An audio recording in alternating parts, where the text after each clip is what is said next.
दोस्तों, हिंदू सनातन धर्म में गंगा का बड़ा महत्व बताया गया है।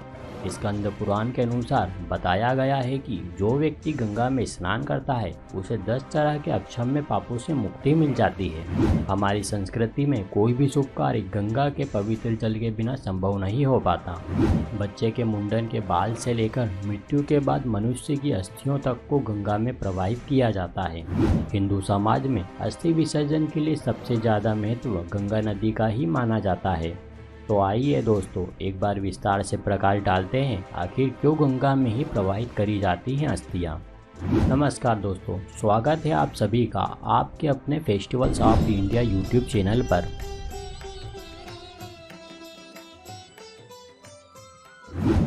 दोस्तों, हिंदू पौराणिक कथाओं के अनुसार राजा भगीरथ ने अपने पूर्वजों की अस्थियां विसर्जन के लिए मां गंगा की घोर तपस्या की थी, जिसके फलस्वरूप मां गंगा भगीरथ की तपस्या से प्रसन्न होकर धरती पर अवतरित हुई, जिससे राजा भगीरथ अपने पूर्वजों की अस्थियां गंगा में विसर्जित कर पाए और मां गंगा का स्पर्श पाते ही उनके पूर्वजों के सभी पाप नष्ट हो गए और उन्हें स्वर्ग की प्राप्ति हुई। और ऐसी मान्यता है कि तभी से गंगा में अस्थियों का विसर्जन होने लगा।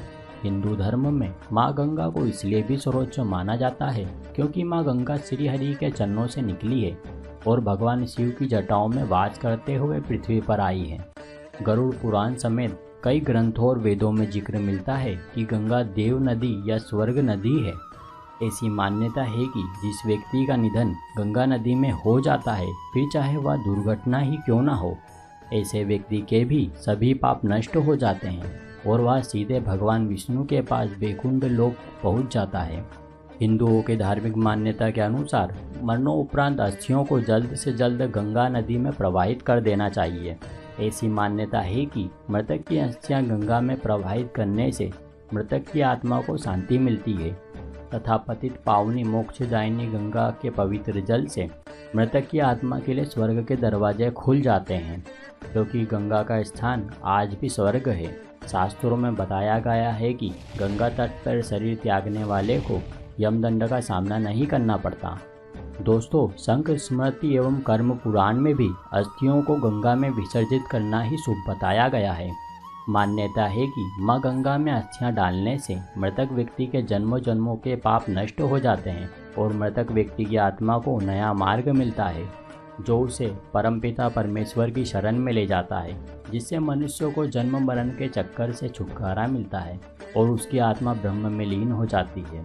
और इसी कारण से आज भी हरिद्वार, प्रयाग आदि जगहों पर विधि विधान से अस्थियों का विसर्जन कराया जाता है, जिससे मृत आत्मा को मोक्ष प्राप्त हो सके।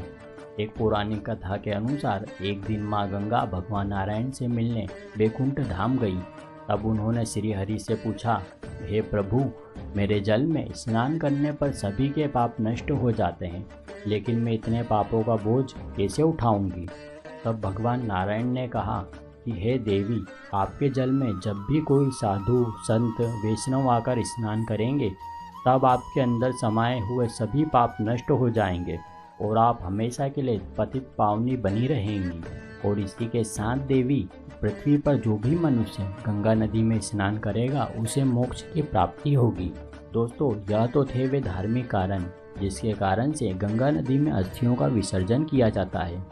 अब हम आपको बताएंगे वैज्ञानिक दृष्टिकोण से क्यों किया जाता है गंगा नदी में अस्थियों का विसर्जन। वैज्ञानिक दृष्टि से गंगा जल में पारा अर्थात मरकरी विद्यमान होती है, जिसके कारण हड्डियों में से कैल्शियम और फास्फोरस पानी में घुल जाता है, जो जल जंतुओं के लिए एक पौष्टिक आहार है। हड्डियों में गंधक यानी सल्फर विद्यमान होता है, जो पारे के साथ मिलकर पारद का निर्माण करता है।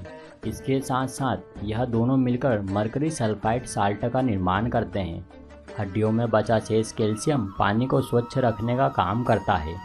वहीं एक और माना जाता है कि नदी में प्रवाहित मनुष्य की अस्थियां समय समय पर अपना आकार बदलती रहती है, जो कहीं ना कहीं उस नदी से जुड़े स्थानों को उपजाऊ बनाती है।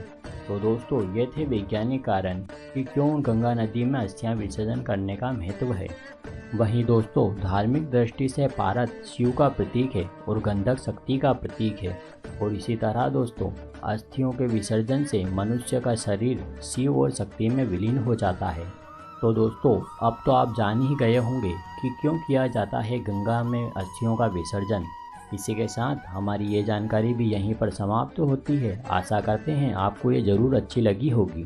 ऐसे और भी वीडियो देखने के लिए अभी सब्सक्राइब करें festivals of India YouTube channel को। साथ ही साथ इस वीडियो को ज़्यादा से ज़्यादा लोगों के साथ शेयर करें। और अब से आप हमें फेसबुक पर फॉलो करना ना भूलें, ताकि चारों ओर धर्म रूपी प्रकाश फैल सके। आप सभी मित्रों का बहुत बहुत धन्यवाद।